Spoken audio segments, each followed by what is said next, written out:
This is a Photoshop tutorial dealing in some of the touch-up techniques. Start off by duplicating the shot. That way we can quickly switch between our modifications and the original to check on the changes. Now first of all, quickly go around the picture and fix up all the quick little fixes you can, little blemishes. Here I'm getting rid of all these little stray hairs using a combination of the healing brush. Also I'm using a stamp tool set to a lighten mode and a lower opacity. Set to lighten, it is going to, so we're just going to soft down a bit of the texture and see how it looks there.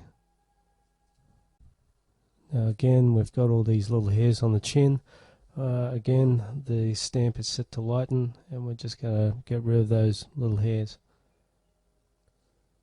Here is a large neck wrinkle. I'm going to use a combination between the dodge and the burn tool. Set both dodge and burn tools to around the mid-range area. Set it to about 6-5%, something like that. Using Windows, if I hold down the Alt key, I can quickly alternate between both dodge and burn.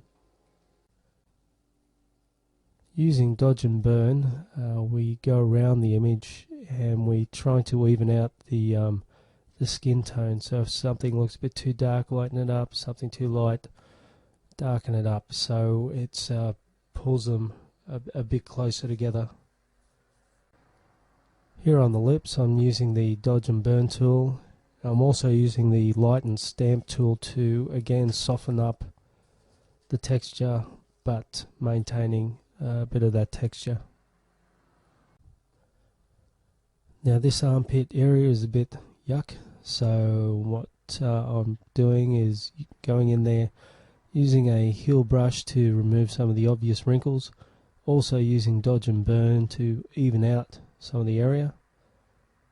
You can notice a bit of a color shift if I use dodge and burn a bit too much. Get a normal brush, set it to color and sample an area color around it to color or bring the colors back. I'm then going to use a liquefy tool to morph the that armpit line into something that looks a bit better.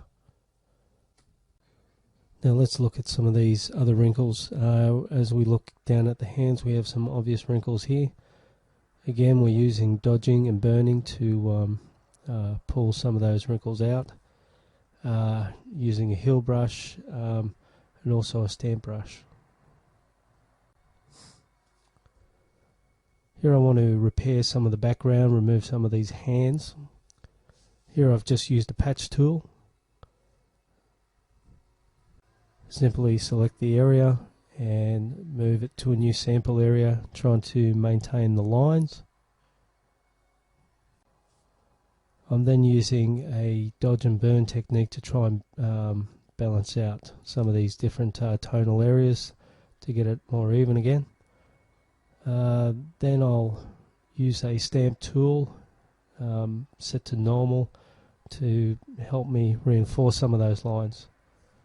And one of the last things I'll do is, again with a stamp tool set to lighten, just go over the area just to put some, just to soften it up a bit, I guess, or just make it look a bit better. Okay, now with the hair, I'm going around there, removing the stray hair bits again, using a heel brush. I'm also going to set two adjustment layers, two curves. One's going to be bright, one's going to be dark. With that, I'm going to paint on the mask to indicate those areas that I want highlights and indicate the areas that I want to be darker, to give the hair a bit more contrast and a bit more body, to make those highlights pop out a bit more. I'm also going to use this same technique, again a light curve and a darker curve. I'm going to paint on the mask. And I'm looking around the body. The face is generally brighter because it has a lot of makeup.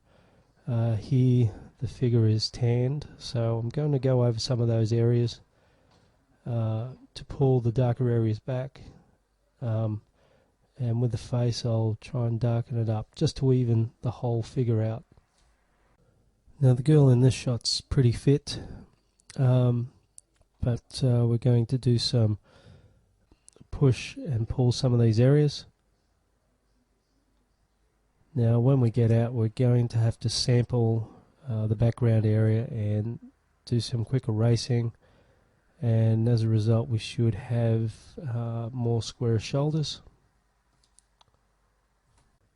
Here we're going to make the jewellery pop out a bit. We're going to select the jewellery, we're going to put a high pass filter on that, and then we're going to set it to overlay or soft light, and we're then going to paint on the mask the areas that we want to come out. Here we're going to reshape the head a bit so it looks round, jumping back into liquify. Okay, you'll notice that the background's a bit distorted, so we'll go back in there and repair a bit of that. You can also use a history brush to return it to a previous setting. We're going to finish up by just doing some quick colors. You can use selective color to either pull or push the reds or the yellows to make it warmer, or pull the reds and the yellows to make it a bit cooler. And here's a final look at what we've done. Okay, thank you. That's the Photoshop tutorial for touching up portraits, or fashion shots in this case.